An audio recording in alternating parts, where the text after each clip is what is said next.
Welcome back. We touched upon voice and delivery in the session on how to improve body language, and it was one among the 9 interpersonal skills I focused on. Now I would focus exclusively on voice and delivery in this unit. In the art of speaking, voice and delivery play the most important role. As we saw, the vocal component of speaking forms 38% of the total message. And in this vocal component, half of it is the voice and the other half is delivery. Like conscious and unconscious aspects of dressing, voice and delivery form the unconscious and conscious aspects of speaking. Because voice is something we are born with. Some of us are naturally born with good voices. Some of us do not have very good voices. Think of the Nightingale of India, Lata Mangeshkar, and think of the voice she is born with.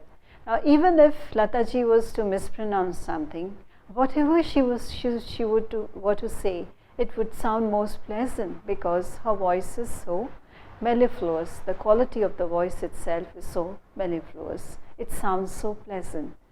So the voice really depends on the voice box, which some of us are born with naturally, and we cannot help the quality of our voices.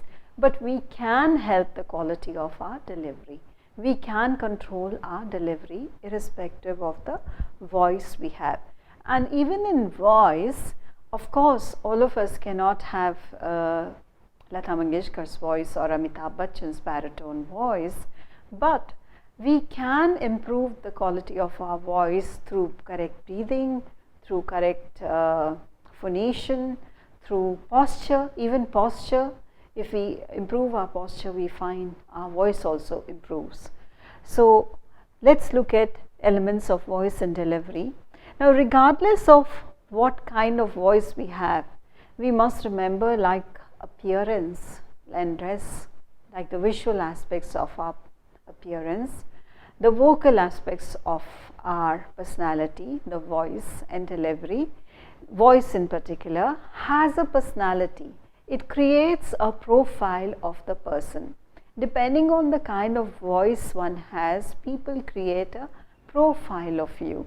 So if you listen to a person who you haven't seen face to face, who you haven't met, and on the basis of a phone call you have made, you try to, don't you often do this? On the basis of the voice of the person, you try to guess how that person looks like. So if someone has a heavy voice, we try to think it must be a big person. Someone has a thin voice, very pleasant voice, you think it must be a very small looking person. We form these images, which are of course stereotyped images, on the basis of the voice of the person. And often we are surprised to see the person when we meet them, when we find that the voice does not conform to the personality of the person. Now think of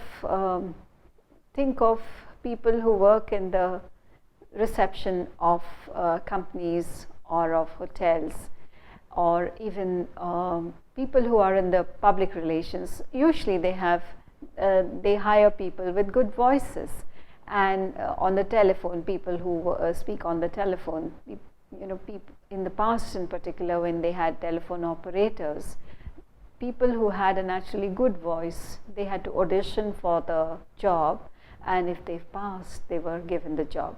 So this would often create misunderstandings, because these would be young women who would have very pleasant voices, and when they spoke on the phone, people on the other end will form an image of that person taking the call and form an image of a very attractive person. But it was many a times this was not the case, because there were women or there were men who had very pleasant voices but were not very particularly attractive physically to look at. And People, when they met them, they came in for a rude shock when they found that the image did not conform to the voice. This also happens with celebrities. Some celebrities we associate with a certain character, but when we hear them, the voice doesn't carry that image that we have. Think of some cricketers, for instance, Sachin Tendulkar. Sachin Tendulkar, he's one of the best cricketer we've had, nobody is incomparable, but his voice is a little let down, because particularly in his early years, because he has a very thin, weak voice which doesn't convey the authority he has displayed on the field and off the field. So whenever there's a mismatch between the voice and the personality, that's something we need to watch out for, because people do form an image or profile of you based on your voice. In other words, voice has a personality. How do you sound? Have you ever asked yourself how you sound? These days it's pretty easy. In the older days, we used to ask people to call strangers and ask them to guess. Even today it works. You call a stranger, speak to a stranger on the phone, and try to ask the stranger to guess how old you are, how tall you are, guess your physical features, and then meet face to face. You do the same with the stranger, and then meet face to face and find out how right you were in guessing the profile of the person. But today it's possible to find out how you sound just by recording. If you record your voice, haven't you found that the very first time you record your voice, you're pleasantly or unpleasantly surprised, because you find that the voice doesn't conform to the image that you have of yourself. I'm surprised that even though I've recorded my voice several times and I have spoken, I've had recordings done. There are moments or there are sessions where the voice quality is very different from what I think my voice is. Maybe I'm not in the, maybe I'm in a rush, maybe I'm in an emotional state where my voice doesn't have the same quality which I expect from it. But it does happen that your vocal image you don't understand unless you record your voice. Now, voice provides clues to many things. First of all, it provides a clue to your personality, what kind of person you are. Two, it conveys a clue to, expresses a clue, it provides a clue to your attitude. What is your attitude? And that's to do with your tone. If you sound tired, people say, okay, this person is not interested in listening to me. So that's your attitude. And your emotional state.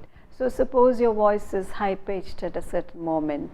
Normally you speak in a level tone, but on a certain moment you find yourself speaking with a high pitch. Perhaps that's a day or that's an hour when you are going through some emotional turmoil and you find that your voice is different from what it normally sounds like. What I'm trying to say is that irrespective of what voice you have, which in many cases you can't help because you're born with some voices, of course you can improve them, but what you can't help is the stereotype perception that people have of certain kind of voices. So let's look at some of these stereotype perceptions, and once again, like everything else, there is a cultural factor, because certain voices which are considered attractive in some cultures are not considered particularly attractive in other cultures.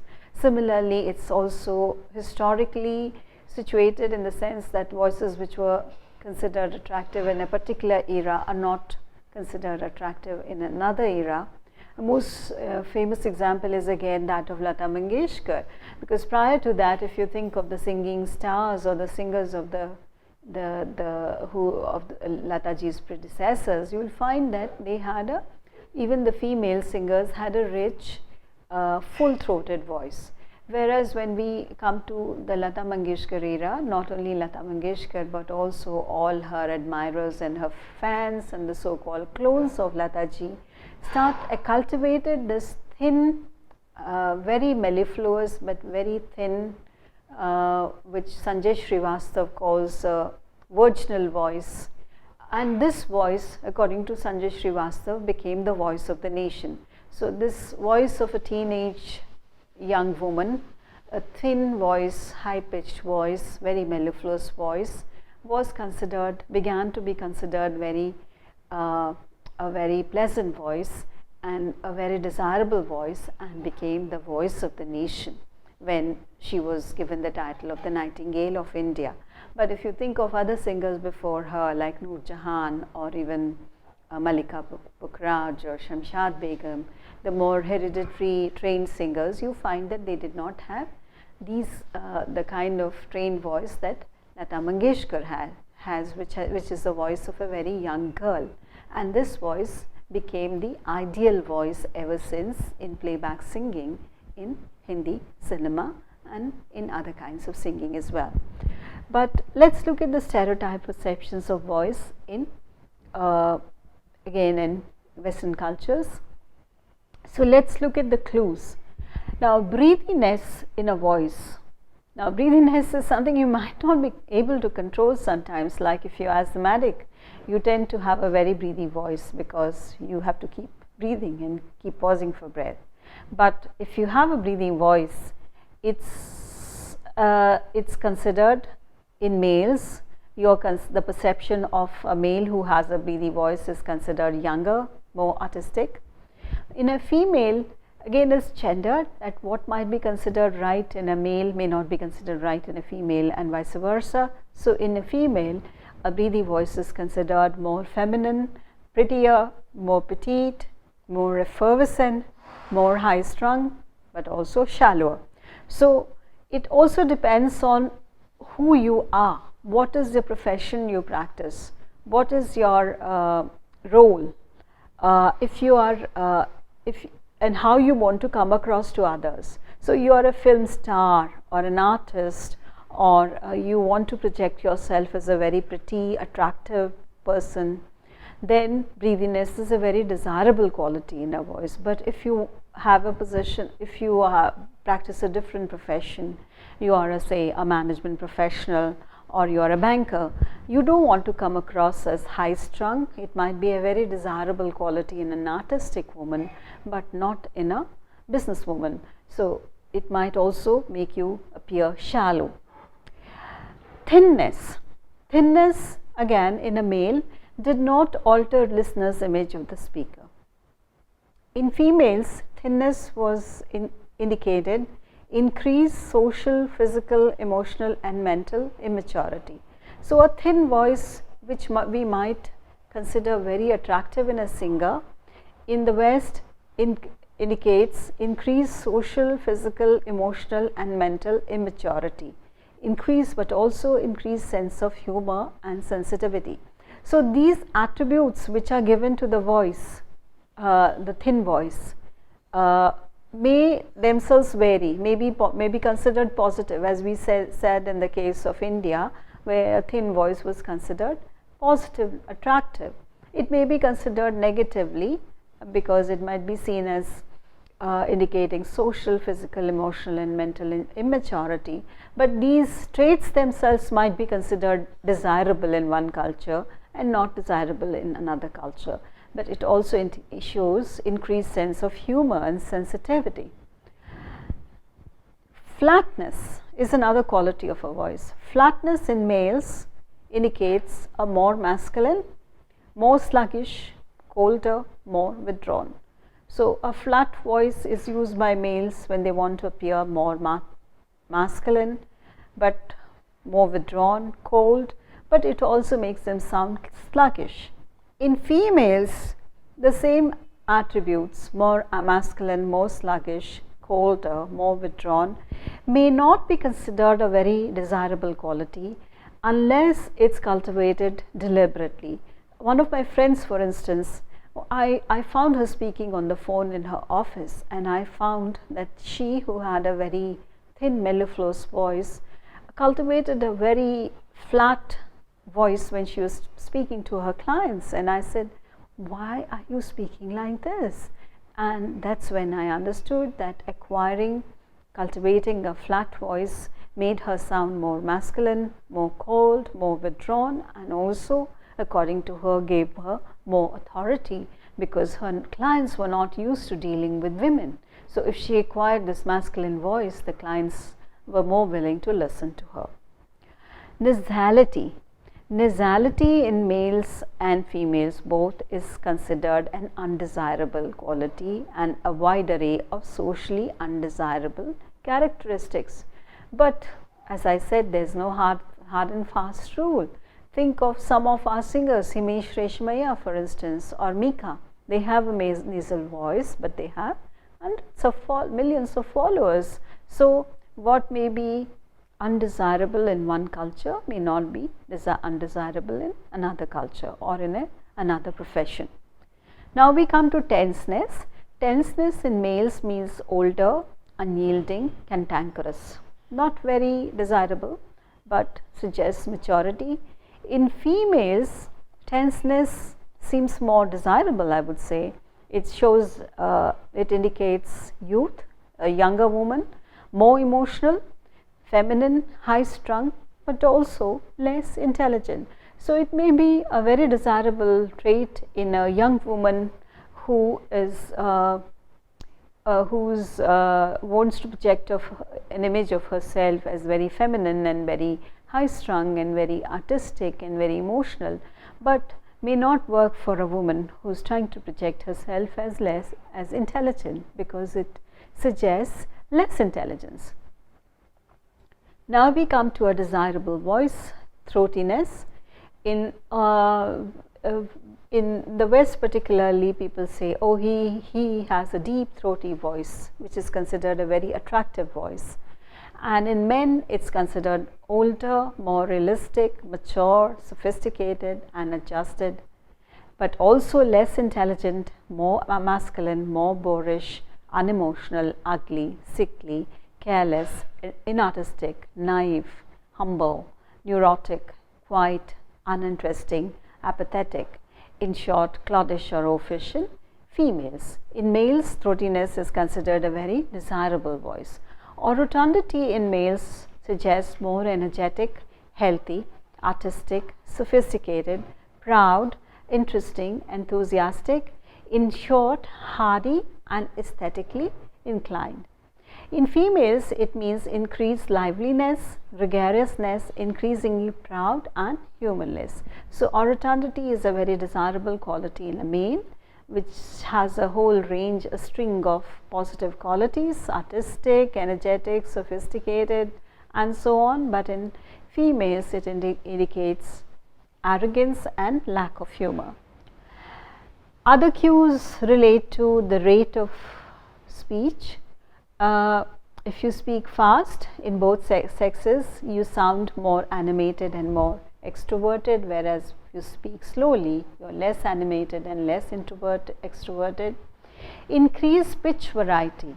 If you show more pitch variety instead of speaking in a level voice, in males you are considered more dynamic, but also more feminine, more aesthetically inclined. So you will find that artists, painters, photographers, they might get away with a voice which has increased pitch variety, but in not other males who don't want to be seen as aesthetically inclined or feminine.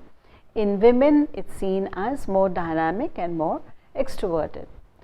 Now, qualities of the normal voice are: you must speak at an appropriate volume, it should have clarity, should have pleasantness, variety, and most important, it should conform to the speaker's image of himself or herself. Let's conclude by saying, what is the quality of an effective voice? An effective voice is pleasant, it's balanced, it's relaxed, it's clear, and it's also expressive. An ineffective voice is a voice which is breathy, which is hoarse, which is nasal, whiny, or monotonous. So let's conclude with a checklist. Can my voice be heard by the listeners facing me in the back of the room? Is my voice too loud, suggesting that I am self-centered and insecure with a poor self-image? Or is it balance, suggesting that I am open with a good self-image? Is my voice volume right? Is it clear? Am I sending a message that I am confident? Clarity. Is my voice clear or is it muddled? Pleasantness. Is my voice pleasant sounding and relaxed? Does it send a positive professional message about my sense of self? Is my voice high or rising or nasal? Do I sound as if I am angry, frightened or insecure? Is my breathing natural, or does my voice sound breathy, making me sound nervous and shaky? Does my voice sound hoarse, strident or tense? Am I sending a negative message to my listeners? Does my voice sound warm or cold? What is it saying about how I feel about myself and my listeners? Variety. Does my voice have vocal variety? Do I sound expressive, as if I'm interested in my listeners' reactions? Is my voice monotonous with no change in pitch or emphasis? Do I sound as if I'm bored? And does my voice conform to my image of myself? So, as I said, there is no hard and fast rule about what is a good voice or what is a bad voice. The litmus test is, does your voice conform to your image of yourself? So, if you want to sound artistic, it's all right for you to have a breathy voice. But if you want to sound very authoritative, confident, in command, then maybe it's not a desirable voice. But people do judge you, people do form an opinion of you based on how you speak, whether your voice is pleasant or unpleasant, whether you speak too loudly or you speak too softly, whether you speak in a level voice or you speak in a high-pitched voice. Each of these provide certain clues to your listeners to what kind of person you are, what your background is, what your emotional state is, and therefore, as I said at the very beginning, voice has a personality. People create a personality for you on the basis of your voice.